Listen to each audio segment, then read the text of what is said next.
Já aqui no Jornal da Manhã a gente fala mais sobre as CPIs que acontecem em Brasília, não só a CPI das apostas, do futebol, assim como também a CPI do MST e a que investiga os atos do 8 de janeiro. Já.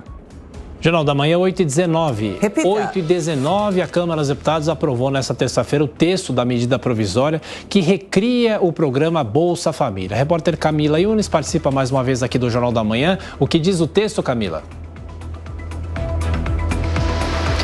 Olha, Tiago, uma das principais alterações desse texto foi com relação à incorporação do auxílio gás nessa medida provisória que estava em uma outra medida provisória que iria vencer nesta semana. Então, tinha uma expectativa muito grande por parte do governo de conseguir aprovar o quanto antes essa medida provisória para a incorporação do auxílio gás, que ficou estabelecido aí o pagamento a cada 2 meses do valor médio do preço do botijão de gás de 13 quilos. A gente teve também essa fixação do valor de R$ 600 do Bolsa Família, portanto, agora antes o benefício chamava Auxílio Brasil e agora com o governo Lula chama-se Bolsa Família, volta a ser Bolsa Família também, com alguns outros benefícios, como, por exemplo, o benefício da primeira infância, que é um pagamento de R$ 150 para crianças de 0 a 7 anos. Tem também um adicional de R$ 50 por criança e adolescente, criança ou adolescente de 7 a 18 anos. O adicional também vale para gestantes, portanto, as mulheres que estão grávidas e também as mulheres que estão amamentando. Os beneficiários do benefício de prestação continuada podem usar aí até 35% do valor do auxílio para empréstimos consignados. Então, esses foram alguns pontos do que foi votado aí na Câmara dos Deputados com relação ao Bolsa Família. O texto segue agora para avaliação no Senado Federal e tem um prazo de 120 dias para ser votado, portanto, até o dia 29 de junho. Então, se não for votado nesse prazo, perde a validade. Mas, esta semana, o presidente do Senado, Rodrigo Pacheco, disse que iria dar celeridade na matéria, que assim que fosse votado na Câmara dos Deputados, ele iria votar no Senado Federal. Tiago. É isso. Camila Yunes, com as informações sobre o Bolsa Família, girando os nossos comentaristas. Amanda Klein, qual é a chance disso não ser aprovado no Senado? O Senado deve continuar com a aprovação seguindo a Câmara?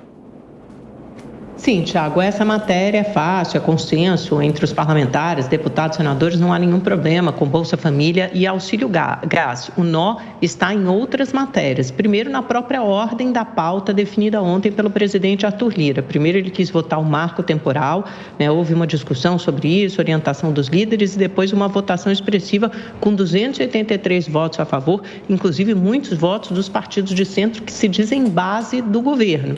União Brasil, PSD, MDB, muitos deram votos favoráveis à tese do marco temporal que impõe aquele limite para a demarcação de terras indígenas, ou seja, os territórios ocupados efetivamente quando da promulgação da Constituição em 1988 poderiam ser reivindicados por indígenas. Se aquele território não tivesse ocupado, não importa se os indígenas tivessem sido expulsos do seu território ocupado tradicionalmente, se não tivessem naquele momento, naquela terra, não podem reivindicar isso junto à FUNAI e aos órgãos públicos.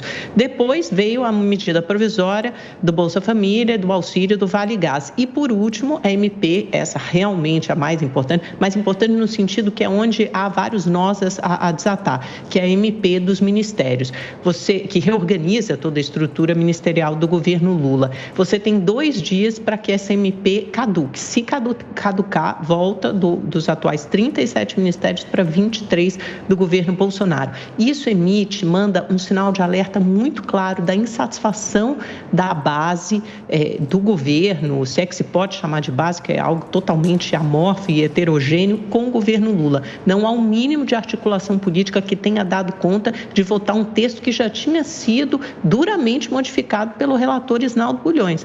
Nós comentamos muito aqui ontem as mudanças que descaracterizaram e desfiguraram em parte o Ministério do Meio Ambiente, o Ministério dos Povos Indígenas, que perdeu a última palavra ali sobre a demarcação dos territórios indígenas, perdeu esse condão, a decisão, o poder de decidir isso, e você tinha também uma parte de mudança também no Ministério do Desenvolvimento Agrário. Mesmo com todas essas mudanças, a medida provisória não conseguiu passar. E mais do que isso, ontem, conversando com vários deputados ali em Brasília, tinham muitos dispostos, deputados da base do governo, a promover ainda mais mudanças que descaracterizariam a reformulação feita pelo Poder Executivo. Note que isso é para o próprio funcionamento do Poder Executivo, devia ser poder discricionário, você decidir como você vai organizar sua estrutura ministerial e como você vai trabalhar e em que órgãos aqueles ministérios ficarão alocados. Nem isso o Legislativo está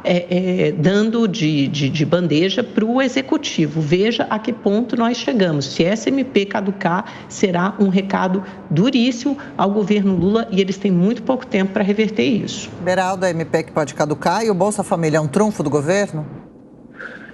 O Bolsa Família ele é um instrumento necessário, independente do governo, porque a situação econômica das famílias brasileiras é muito frágil. Então, é essencial que o governo tenha um programa para garantir que as pessoas efetivamente em necessidade possam ter acesso ao básico para se manterem. Claro, é preciso fazer um estudo muito profundo e uma investigação sobre fraude nos programas, porque há muito dinheiro sendo pago para as pessoas que estão fazendo trabalhos não registrados para continuarem credenciados para receber o dinheiro do Bolsa Família, mas que, no fundo, não precisariam estar recebendo. Enfim, isso tudo é o desafio que a máquina pública tem para tapar esses ralos que acabam escoando o dinheiro público.